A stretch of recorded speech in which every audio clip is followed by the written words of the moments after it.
So hello আবার সবাইকে আমাদের বাংলা মিডিয়াম ইউটিউব চ্যানেলে স্বাগত। আর আগের দিন আমরা পাইথনে দেখলাম যে ফর লুপ কী করে কাজ করে। তো ফর লুপে একটা এক্সাম্পল দিয়েছিলাম যে কীভাবে একটা কোড লিখতে, যেটা মানে যে কোনো একটা নাম্বারের যে কোনো একটা সংখ্যার ঘরের নাম তাকে রিপ্রেজেন্ট করবে, তো নাম তাকে প্রেজেন্ট করবে, নামটা তার আগে আমাদের প্রিন্ট করতে হবে। তো সেটা আমরা ফর লুপে আগের দিন কাজ জেনেছিলাম। তো আজকে সেটাই হবে এক্সারসাইজ 1, যেটা আমরা করবো। যে সেই জন্য আমি দেখো এখানে নামও দিয়েছি, যে আমাদের র্যাপলিটটার নাম দিয়েছি, র্যাপেলটার নাম আছে এক্সারসাইজ 1। সো এক্সারসাইজ 1টা তাহলে আমরা জানি যে কীভাবে কী করতে হয়। তো দেরি করে দেরি করে শুরু করা যাক। তো ফার্স্ট অফ অল, যারা যারা করার চেষ্টা করেছো তাদেরকে কংগ্রাচুলেশনস। তো তোমরা মিলিয়ে নাও, আর যারা যারা করোনি তো সেটাও দেখো। আর আমি বলেছি পাইথনটা আমার ফেভারিট ল্যাঙ্গুয়েজ। তো আমি যতটা শিখেছি, তো সেগুলো একদম এখানে এই ফ্রি প্লে লিস্টে, এই ফ্রি ভিডিওতে, এই ফ্রি বাংলা মিডিয়াম চ্যানেলে পুরোটাই দিয়ে দেবো। সো বেশি দেরি না করে শুরু করি। সো আমাদের ফার্স্ট কী করতে হবে, একটা ইনপুট নেব। যে নাম্বারটা আমরা মানে ইউজার ইচ্ছে মতো একটা ইনপুট দেবে, সেই সংখ্যার নামটাই কম্পিউটার করে দেবে। So in is equal to int input. So এটা আমরা জানি, এটা হচ্ছে ইনপুট নেওয়ার জন্য আমরা এই ফাংশানটা ইউজ করি। ইন্টিজার যে ডেটা টাইপ ইনপুট, মানে ইন্টিজার টাইপের ইনপুট আমরা নেবো, এটা মেশিনকে বুঝিয়ে দেওয়া। সেখানে আমরা স্ট্রিংয়ে একটা কমেন্ট লিখে দিই, যে জাস্ট কমেন্ট নয়, সরি, একটা আর্গুমেন্ট লিখে দিই, যেটা আমাদের সুবিধা হবে লিখতে। Enter number. সো এন্টারে নাম্বার করলাম, যেহেতু আমাদের দেখিয়ে দিল। অ্যান্ড তারপরে আমরা করব কি, ফর আই ইন রেঞ্জ।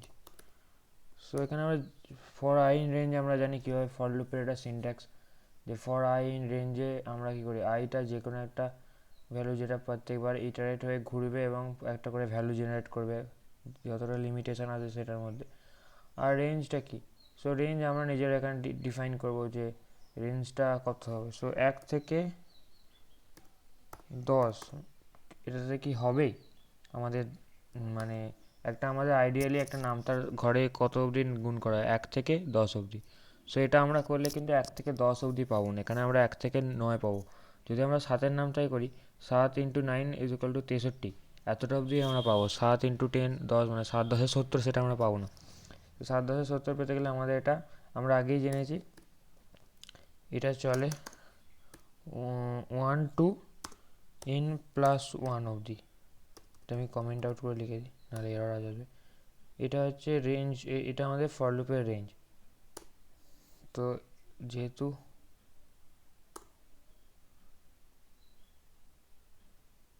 এটা এখন থাক এখানেই। তো এটা হচ্ছে আমাদের ফর লুপের রেঞ্জটা, তার নিচে আমরা দেখি। তো তুমি যখনই দেবে এখানে যখনই একটা মানে কোলন দেবে, অটোমেটিক ফর লুপের আন্ডারে চলে আসবে। যদি আমাদের এই কার্সারটা এখানে থাকে, তারপর আমি বুঝবে আমাদের কোডে কোনো প্রবলেম হয়েছে। সো রেজাল্ট বলে একটা ভেরিয়েবল নেই, রেজাল্ট ইজ ইকুয়াল টু হবে n, যেহেতু আমাদের নাম্বারটা n, ইনটু হবে কি বলো, ইনটু হবে i। যেহেতু আইটা ফার্স্টে এন এর মান ধরো 1, সো এনটা হচ্ছে ফিক্সড, যেহেতু 1-এর নামটা 1টা হচ্ছে ফিক্সড।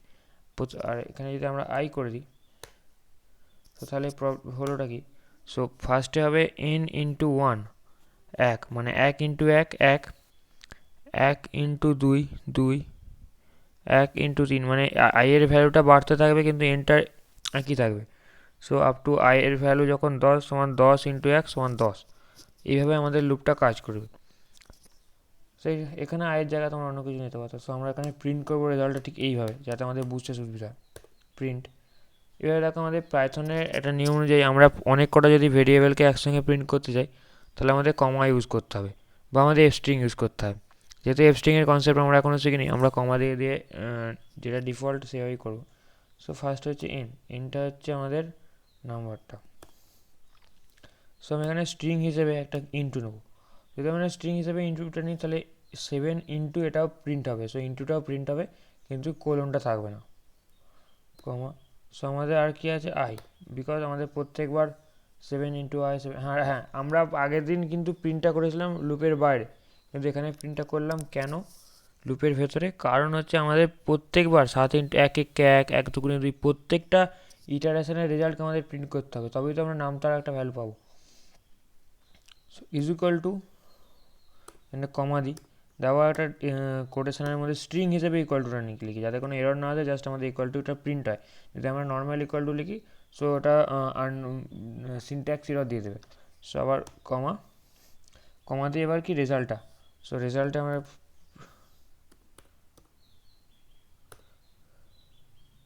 রেজাল্ট ভেরিয়েবলটা আমাদের প্রিন্ট করলাম। সো এবার আমরা এটাকে রান করে দেখি। ফার্স্টে এন্টারের নাম্বার 1, সো দেখো 1-এর নাম্বার প্রিন্ট হয়ে চলে এলো, 1-1-1, 1-2-2, 1-3-3, 1-4-4, 1-5-5, 1-6-6। সেভাবে তোমরা যে কোনো একটা নাম্বারে তোমরা নামটা বার করতে পারো ফর লুপের সাহায্যে। একটা ইজি কোড, এটা মনে হয় তোমাদের ধরো যারা পলিটেকনিকে পড়ছে তাদের ল্যাব ম্যানুয়াল লিখতে হয়, সো ল্যাব ম্যানুয়ালে এরকম কোনো একটা টপিক থাকতেই পারে ফর লুপে। সো তোমরা এটাকে যদি খাতাতে নোট করে নাও, তাহলে তোমরা ল্যাব ম্যানুয়ালেও এই কোডটাই জাস্ট লিখে দিয়ে এটাই হচ্ছে কোডটার আউটপুটটাও শো করে দিতে পারবে। সো হ্যাঁ, আমি যেটা বলি যে কম্পিউটার নিয়ে বসার আগে যখন আমি হয়তো যেটা মানে কম্পিউটারে ডাইরেক্ট টাইপ করার কথা সেটা বলে দেবো, যতক্ষণ না বলছি। তো তোমরা ফার্স্টে আমি যেটা টেকনিকে ইউজ করে কোড করা শিখেছিলাম, সেটা হচ্ছে খাতায় ফার্স্টে লিখে নিতাম, লজিক বুঝে নিতাম, দিয়ে নিজের সময় ইচ্ছে অনুযায়ী কম্পিউটারে পেস্ট করে নিতাম। কারণ যদি এটা দেখতে দেখতে কম্পিউটারে টাইপ করো না, তোমার অনেকটা সময় চলে যাবে হয়তো দেখতে, মানে একটা 10 মিনিটের ভিডিও দেখতেও অথবা তুমি 1 ঘন্টা লাগিয়ে ফেলবে। সো যে অনুযায়ী বুঝবে সেটাই হবে, যাতে খাতায় লিখে ফেললে তোমার সুবিধা হবে এবং লজিকটাও বুঝে যাবে। সো আজকে আমরা ফর লুপের একটা প্র্যাকটিক্যাল কেস দেখলাম। সেরকমই যে টপিকগুলো শিখছো সেরকম সার্চ করো যে গুগলে, যে কী কী প্র্যাকটিক্যাল কেস থাকতে পারে ওই লুপের ইউজ করে আমরা কোন প্রবলেমটাকে সলভ করতে পারি, আর যে এক্সারসাইজগুলো হচ্ছে সেগুলো করার ট্রাই করো। তো আজকে এটা এক্সারসাইজটাই ছিল আমাদের। সো আমার পরের ভিডিওতে দেখা হবে। So tata, good bye. আর আজকেই হয়তো এটা আমাদের 2022-এর শেষ ভিডিও। সো আমি আবার 2023-এ আবার ভালো করে নতুন করে লঞ্চ হয়ে আসবো। তার জন্য টাটা, সি ইউ।